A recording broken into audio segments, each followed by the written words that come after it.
بسم اللہ الرحمن الرحیم۔ حضرت نوح علیہ السلام کی کشتی میں سوار ہونے والا پہلا اور آخری حیوان کون سا تھا؟ جب نوح علیہ السلام کی قوم ان پر ایمان نہ لائی تو اللہ کے حکم سے عذاب کا وقت قریب آ گیا۔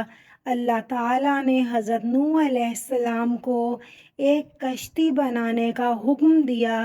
جب کشتی بن گئی تو اس کے اندر آپ کے کچھ ساتھی جو آپ پر ایمان لے آئے تھے ان کے ہمراہ تمام جانور جو اس وقت روئے زمین پر موجود تھے ان کا ایک ایک جوڑا بھی اس کشتی میں سوار ہو گیا۔ بعض روایتوں سے استفادہ ہوتا ہے کہ حضرت نوح علیہ السلام کی کشتی میں سب سے پہلے سوار ہونے والا جانور طوطی یا چیونٹی تھی اور آخری جانور گدھا تھا، اور ابلیس بھی گدھے کے ساتھ کشتی میں سوار ہوا۔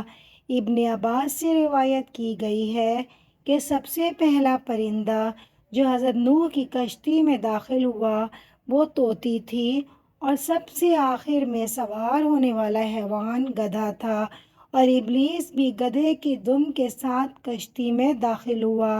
ایک روایت میں ہے کہ سب سے پہلے چیونٹی داخل ہوئی اور آخر میں گدھا۔ جب حضرت نوح نے گدھے کو دیکھا اس کا سینہ کشتی میں داخل ہوا۔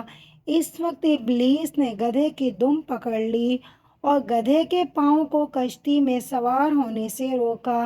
حضرت نوح نے گدھے سے خطاب کر کے فرمایا، افسوس ہو تم پر، کشتی کے اندر داخل ہو جاؤ، لیکن گدھا داخل نہ ہو سکا۔ نوح نے کہا، افسوس ہو تم پر، کشتی میں داخل ہو جاؤ، اگرچہ شیطان بھی تیرے ساتھ ہو۔ جو ہی جملہ حضرت نوح علیہ السلام کی زبان پر جاری ہوا، شیطان نے گدھے کو رہا کر دیا اور گدھا کشتی میں سوار ہو گیا، اور شیطان بھی اس کے ساتھ ہی کشتی میں سوار ہو گیا۔ امام صادق علیہ السلام فرماتے ہیں، جب حضرت نوح علیہ السلام حیوانوں کو کشتی میں سوار کر رہے تھے، تمام حیوان سوار ہوئے لیکن ان میں گدھا سوار نہیں ہوا۔ اس وقت ابلیس گدھے کے دو پیروں کے بیچ میں تھا۔ اس کا نتیجہ یہ ہوا، حضرت نوح نے گدھے سے خطاب کر کے فرمایا، اے شیطان سوار ہو جاؤ۔